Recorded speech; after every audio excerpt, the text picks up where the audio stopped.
네, 안녕하세요. 화백입니다. 자, 오늘은 이 영상을 길게 찍을 수가 없는 상황이라서 짧게 본론만 이야기하고 영상은 마치도록 하겠습니다. 자, 여러분들 노후 준비는 어떻게 하고 계세요? 노후 준비, 생각만 해도 좀 이렇게 머리가 아프고 그러시잖아요. 저도 마찬가지입니다. 그리고 다른 유튜브 영상을 보니까 이 노후 준비에 대해서 노후에 잘 살려면 어떻게 해야 됩니까? 저축을 많이 해야 되고요.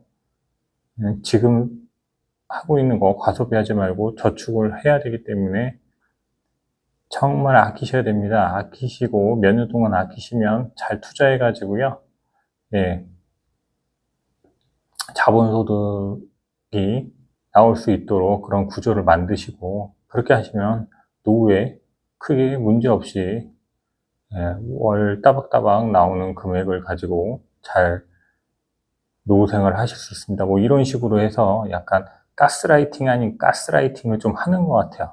제가 볼 때는 정말 그런 여러 유튜버들이 얘기하는 그 절약을 한다는 수준이 사람마다 다 각자마다 다 다르지만 거의 월급의 뭐 많게는 거의 한 50%? 60%? 그렇게 이야기를 하고 있는데 이게 현실적으로 가능합니까? 저는 절대 가능하다고 생각하지 않아요. 물론 혼자이거나 사람의 좀 케이스에 따라 다르겠지만 솔로가 아닌 이상 뭐 이제 결혼을 했다거나 특히나 자녀가 있으신 분들은 절대 그렇게 저축 비중을 높일 수가 없습니다. 저축 비중을 높일 수가 없는데도 불구하고 모든 사람들이 다 어떻게 보면 하기 싫어서, 단지 하기 싫어서, 귀찮으니까 하기 싫어서 그런 이유로 저축을 그 정도로 못하고 있기 때문에 모든 사람들이 나중에 노후에 힘들어진다. 그러니까 지금 아껴서 종잣돈을 만들고 종잣돈 만든 걸 가지고 뭐 부동산이든 주식이든 코인이든 투자해서 투자금을 자산을 그만큼 불린 다음에 그걸 가지고 노후에 월 배당금이라든지 뭐 이자라든지 아니면 부동산 같은 경우에는 월세겠죠. 월세나 전세 같은 현금 흐름을 만들어서 기존에 가지고 있던 국민연금이라든지 내 퇴직연금 이런 거에 추가를 해서 그렇게 해서 뭐 노후 생활을 하면 됩니다. 뭐 이런 식의 내용들이 대부분이 자세히 뭐 봐도 다 비슷비슷합니다. 비슷비슷한데 저는 이게 진짜 현실적으로 가능하냔 말이죠. 물론 이게 뭐 100%다 안 된다라는 그런 이야기는 아니에요. 자기가 정말 그렇게 희생을 해서 현재를 희생을 해서 뭐 미래에 그런 부유한 생활을 할 수 있다면 당연히 할 수 있죠. 하지만 그럴 수 있는 그런 환경에 있는 분들은 정말 소수다. 생각보다 그렇게 많지 않다. 하지만 유튜브에서는 그런 식으로 가스라이팅을 하고 있습니다. 저 개인적으로는 좀 동의하지가 않아요. 그거는 진짜, 그리고 무엇보다도 저 개인뿐만 아니라 가족들이 있다면 가족들이까지 같이 희생을 강요하는 거기 때문에 저 혼자 해서 만약에 솔로고 결혼 안 했으면 저 혼자 그렇게 쭉 개고생하면 돼요. 그렇게 이야기하는 것처럼 월급의 70%, 80% 정말 맨날 도시락 싸들고 다니면서 그리고 차 이런 거 놀러 가는 거 뭐 취미생활, 운동 뭐 이런 거 친구들 하나도 안 만나고 그냥 계속 하면 됩니다.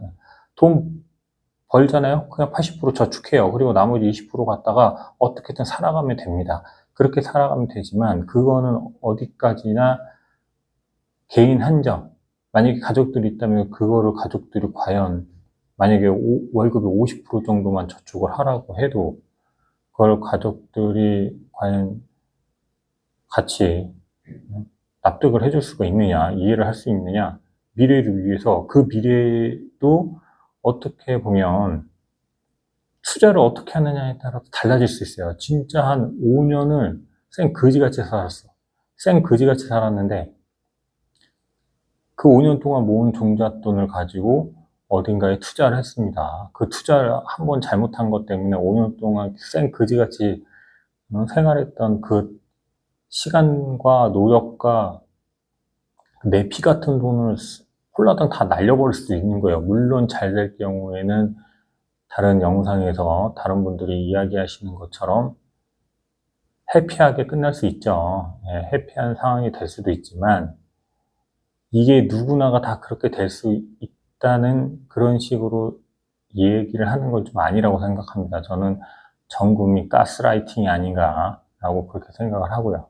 그래서 제가 오늘 드리고 싶은 얘기는 차라리 그렇게 5년 동안 쌩 그지같이 하느니 저 같으면은 월 뭐 100만 원이 됐든 50만 원이 됐든 적립식으로 그냥 비트코인만 계속 모아가시는 거예요. 이게 하락장이든 상승장이든 상관없이 그냥 5년 동안 월 만약에 50만 원이다, 뭐 30만 원이다, 40만 원이다. 그리고 중간중간에 좀 뭐 보너스라든지 목돈이 들어올 때는 조금 더 금액을 늘린다든지, 그리고 비트코인 하락장에 사람들이 아무 관심도 없고 이제 비트코인 끝났다라고 얘기할 때 한 번씩 폭락할 때가 옵니다. 지난번 73K처럼, 73K가 아니라 53K였죠. 53K처럼 그런 때가 오면 가지고 있던 것들, 제가 말씀드렸죠. 뭐 다 팔아요. 집에 있는 거 다 팔면 됩니다. 사람 빼고 사람 빼고 자, 집기라든지 아니면은 뭐 평소에 사용하지 않았던 그런 옷들, 막 신발, 하여튼간에 팔 수 있는 건 다 팔아가지고 그때 많이 집어 넣으셔야 돼요. 그런 식으로 계속 비트코인만 모아 가신다고 하더라도, 모아 가셔도 저는 충분히 노후 준비할 수 있다고 생각합니다. 하지만 기본적으로는 국민연금 플러스 그리고 퇴직연금, 그리고 부동산 같은 경우에는 내 집 한 채가 있으면 나중에 모기지로 해서 주택연금을 받을 수도 있기 때문에 내 집 한 채, 그리고 비트코인 적립식으로 계속 매 월마다 모아가시는 걸 강력하게 추천드려요. 네, 그런 식으로만 비트코인을 모아 가셔도 저는 충분히 노후에 정말 진짜 안 되면 비트코인을 조금씩 매도를 하면서 현금화가 필요할 때 매도를 하시든지, 아니면 그때 되면 분명히 비트코인에 대한 연금 상품이라든지 이런 것도 당연히 연계해서 나올 거라고 생각을 합니다. 저는 확신을 하고 있고요. 그래서 저는 차라리 5년 동안 쌩 그지 같은 생활을 하느니 조금씩 비트코인을 계속 이거를 단기로 보고 들어가면 안 되겠죠. 노후에 쓸 금액이기 때문에 단기로는 보지 마시고 정말 길게, 결국에는 내 금액과 플러스 시간을 녹이는 거예요. 시간이 늘어나면 늘어나는 만큼 아마 수익률은 기대 이상으로 커질 겁니다. 자, 그래서 오늘은 비트코인으로 좀 노후 생활에 어느 정도 좀 대비를 하자는 그런 취지에서 영상을 찍었습니다. 예, 좋아요와 구독은 부자 아시죠? 좋아요와 구독 해주시면 부자 되십니다. 예, 감사합니다.